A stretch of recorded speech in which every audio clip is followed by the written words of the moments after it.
Obrigado, Uriel, pelo convite. É interessante que Uriel não somente é o fundador do PNO, mas do PEO, Programa de Engorda dos Oradores. Vocês precisam ver o lanchinho que tinha lá dentro preparado para nós. Obrigado pelo convite, pelo privilégio de estar aqui pregando falando aqui, palestrando nesse templo pela primeira vez. Eu tinha já falado aqui no templo anterior, mas nesse templo é a primeira vez. Sou grato por isso. Para onde vai a educação? E poderíamos adicionar com as atuais teorias de ensino e aprendizagem. Primeiramente, nós temos que discernir que toda educação ela se respalda numa teoria de aprendizagem. E isso nem sempre é perceptível para professores, pais ou alunos, mas existem premissas que direcionam o processo de ensino-aprendizagem. E essas teorias elas procuram responder a perguntas como essa: o que é conhecimento, por exemplo? Qual a essência, qual o objetivo da educação? Como é que as pessoas, ou mais especificamente, como é que as crianças aprendem? Como dar significado ao processo de ensino-aprendizagem?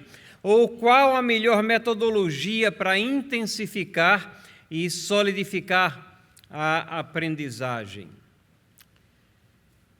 Teorias de aprendizagem não são coisas recentes, sem mencionar que a própria palavra de Deus está cheia de uma teoria específica de aprendizagem e de definições do que é conhecimento, mas numa rápida varredura aqui na história, compactando alguns milênios em 20 minutos, nós vamos ver que teorias de ensino-aprendizagem não são proposições recentes. Desde a chamada Escola de Atenas, e essa escola não era uma escola de tijolos e cimento, mas não era um prédio, mas é uma forma de pensamento que marcou ali aqueles filósofos e aqueles teóricos do ensino que viveram em Atenas, ou sob a influência deles entre os séculos VI e V antes de Cristo, no trabalho e nos escritos de Sócrates, Platão, Aristóteles, ainda que alguns desses nós tenhamos conhecimento apenas pelo que os seguiram escreveram. Mas naquela escola, naquele modo de pensar, havia um empenho muito grande pela busca da verdade como sendo um dos propósitos da educação.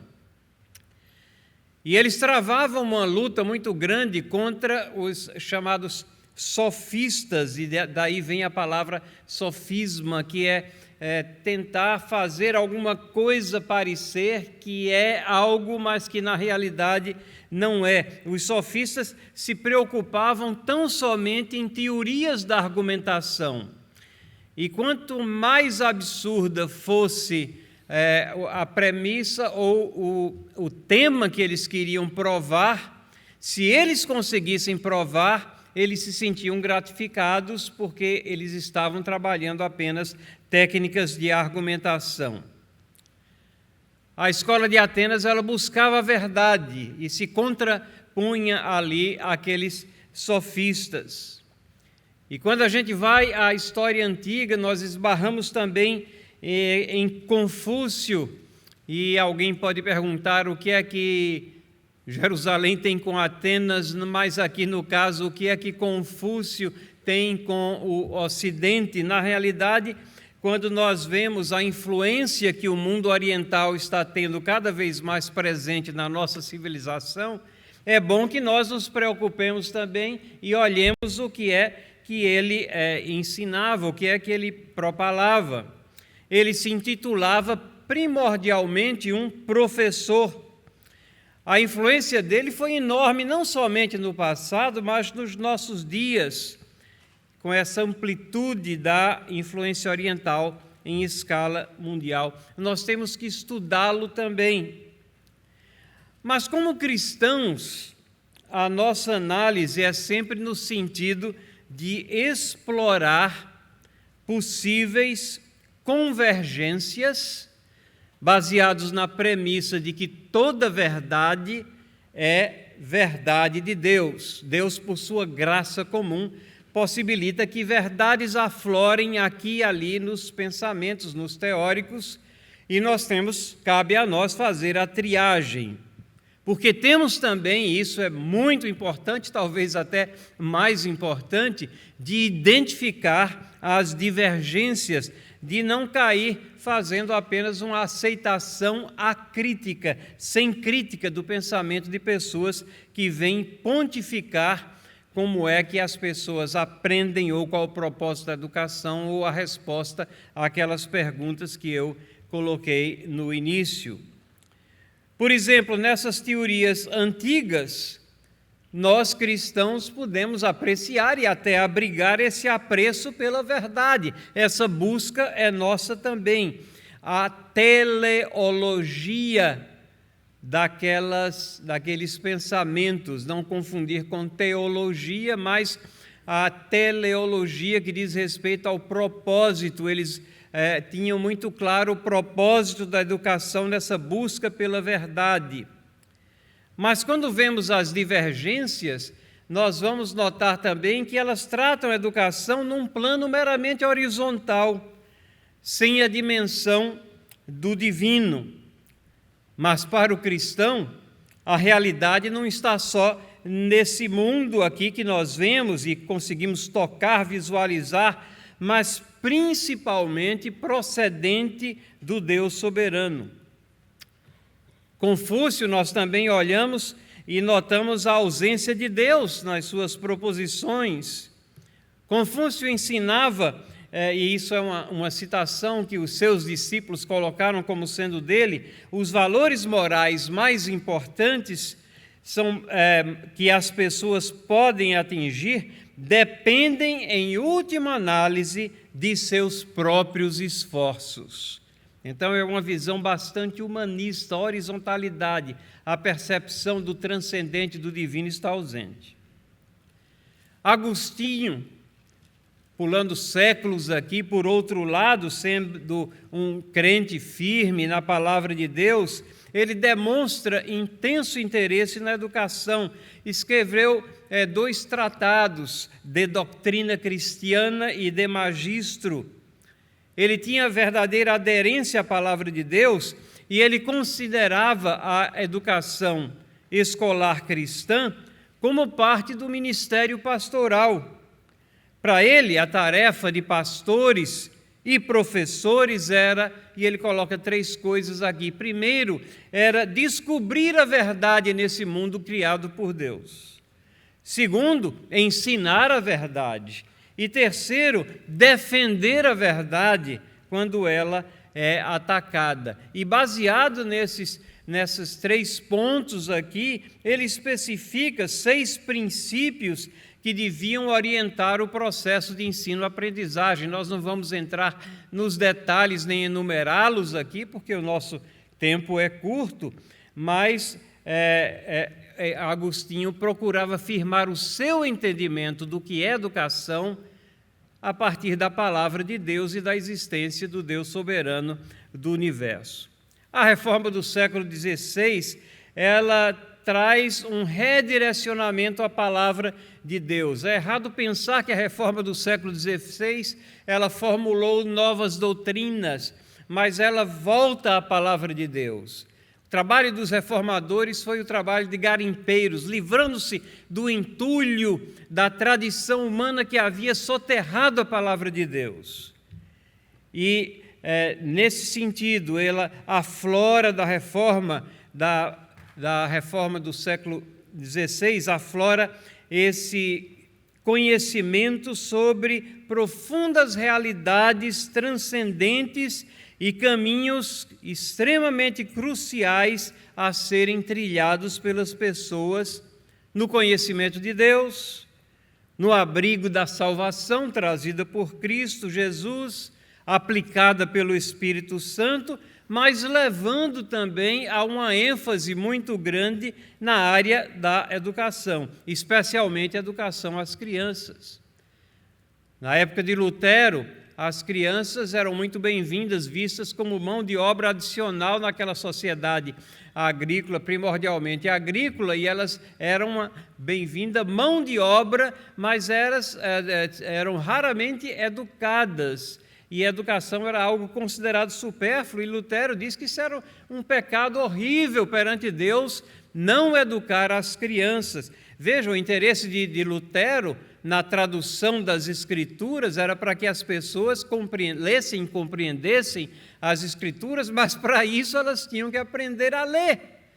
E isso teria que começar com as crianças. Então, Lutero é aquele que formulou essa ideia de em cada igreja uma escola. Calvino, ele funda a Academia de Genebra, ele funda também uma escola para as crianças e crianças carentes também. Zwinglio é interessante, ele escreve muito sobre educação, e é interessante que ele inclui a prática de esportes, algo que veio somente ser parte do processo educacional algumas décadas atrás, mas ele inclui isso como sendo parte da educação.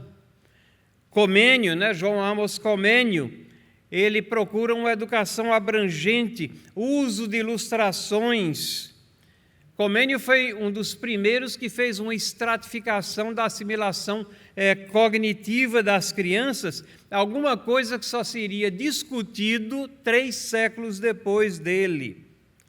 Ainda que nós encontremos em Comênio uma boa metodologia, ele ainda trabalha numa fraca base teológica, mas ele não deixa de ser influenciado pela Reforma e foi um grande inovador na área da educação.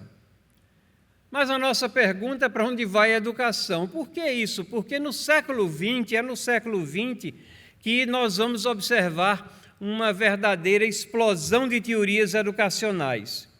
E, infelizmente, a maioria delas parte da premissa errada da neutralidade da natureza humana. As pessoas nascem neutras, isso não é bíblico. E se você começa com a premissa errada, você não pode chegar a conclusões adequadas. É nesse século XX que, ainda que nos esforcemos para discernir alguns pontos de convergência, é que nós vamos verificar um grande descolamento de conceitos bíblicos e conceitos que são preciosos, dos quais os cristãos não podem abrir mão, sem comprometer a saúde moral e espiritual e intelectual dos seus filhos. Algumas dessas teorias, elas batem de frente, elas chocam-se com conceitos da palavra de Deus. E nós ressaltamos nesse século XX a influência de John Dewey com o seu pragmatismo, os fins que importam, não interessa como nós chegamos até ele. Lev Vygotsky, com vários neologismos em sua teoria, mas bastante interessante as teorias dele, nível desenvolvimental, aproximal e zona de desenvolvimental proximal, representando o nível atual, o nível que a criança vai chegar, e falando do papel do professor como sendo aquele que vai possibilitar a criança chegar de um nível para outro. Essa é uma visão um pouco diferente aqui no século XX, porque o papel do professor ele foi relegado à função de mero facilitador. E a isso damos crédito, se podemos chamar de crédito, a Jean Piaget, pai do construtivismo, que é muito mais uma filosofia do que uma metodologia. Nomes como Maria Montessori, que falou bastante, escreveu e praticou o tratamento individual das crianças, a ideia de aprender fazendo, manuseando objetos, mas a Maria Montessori também creditava o progresso intelectual a uma força espiritual interior. Temos Edgar Morin, que é um nome muito conhecido, ainda vive, que fala da complexidade das coisas. As áreas de conhecimento não são estanques, mas elas se comunicam com as outras, e é por isso que dentro da pedagogia se fala tanto hoje em dia de transversalidade, interdisciplinaridade. As coisas são vasos, as áreas são vasos comunicantes entre si, e nós como cristãos podemos abraçar essa ideia da complexidade, porque Deus é aquele do qual procedem todos os conhecimentos e aquele que conjuga em si todas as áreas de conhecimento. Mas Morin vai além disso, e a complexidade dele termina sendo uma complexidade muito complexa, levando quase a um agnosticismo pedagógico e professores ao desespero, porque as coisas são tão complexas que você não consegue, na realidade, discernir o que fazer com ela. Desses que nós citamos todos aqui, Jean Piaget é aquele que tem tido mais influência no Brasil na formação dessas teorias construtivistas, e ele entra também na área de formação moral, porque ele escreveu um livro chamado Juízo Moral da Criança, onde ele coloca que você dar diretrizes morais à criança significa coação moral. E ele extrapola, então, a parte pedagógica, onde ele dizia que dar direcionamento pedagógico às crianças significa uma coação intelectual a elas. Mas o século XX também é aquele que tem influências mais disruptivas na esfera educacional, como, por exemplo, Paulo Freire, nos seus diversos livros aqui, Educação como Prática da Liberdade, Pedagogia do Oprimido, e assim vai até a Pedagogia da Tolerância, que foi um livro publicado depois que ele faleceu. Ele enaltece o propósito da educação como sendo um instrumento de crítica social e não esconde as raízes marxistas de sua filosofia. Paulo Freire escreveu: antes mesmo de ler Marx, já fazia minhas suas palavras, já fundava a minha radicalidade na defesa dos legítimos interesses humanos. Prefiro ser criticado como idealista e sonhador inveterado por continuar sem relutar a apostar no ser humano. Não existe menção aqui de um Deus soberano, de onde fluem todas as coisas. E Paulo Freire é conhecido mundialmente no Brasil, ele é o patrono da educação por uma lei de 2012, a Lei 12.612. Mas sintomático também do terrível estado da nossa educação é o endeusamento de figuras como Rubem Alves, com suas tiradas, diga-se, bem escritas, ele é bem competente na escrita, mas vazias de sentido real e destruidoras da fé verdadeira. Para Rubem Alves, e cito ele, religião é a camisa de força. Ele diz: Deus criou a religião, os pássaros, e a religião criou as jaulas. A vida não pode ser economizada para amanhã, acontece sempre no presente.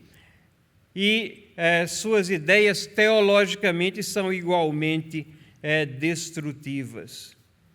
Nesse cenário, já caminhando aqui para o nosso final, de descolamento de teorias educacionais das mais elementares verdades e realidades da vida, no mundo criado por Deus, onde no máximo a figura de Cristo, que é o ápice de relevância na história da humanidade, passa a ser uma nota de rodapé nos tratados de história.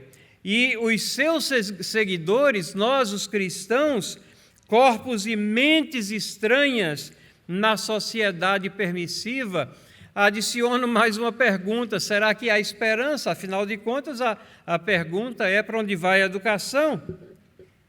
Eu creio que sim. Na educação escolar cristã, quando adequadamente praticada, quando apresenta todas as áreas do conhecimento como procedentes e relacionadas com o Deus soberano do universo.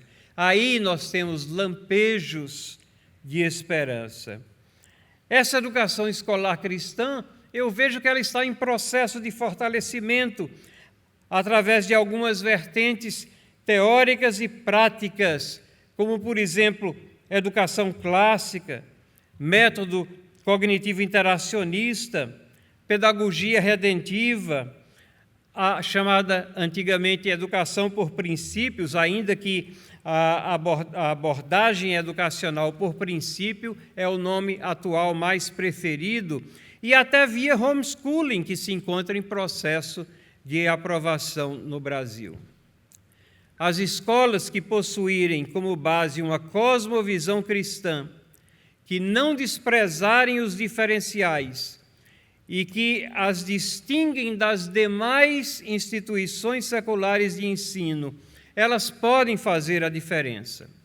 Os pais que realmente estiverem dispostos a se sacrificar para que seus filhos não caiam nas garras de uma mente secular, no espírito dessa era, e que apoiem essas instituições, podem sim fazer a diferença.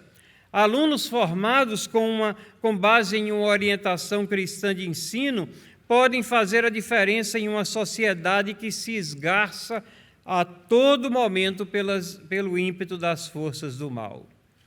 E Deus pode ainda fazer maravilhas, trazendo lucidez ao campo pedagógico em geral, tendo misericórdia da nossa pátria, das nossas crianças, para que a verdade seja novamente valorizada, princípios e valores eternos reconhecidos até pela própria necessidade de sobrevivência da frágil matiz de convivência entre pessoas e do desenvolvimento social e pessoal. A educação escolar cristã pode ser esse atalaia que soa a voz profética nesse mar de subjetivismo e de incerteza.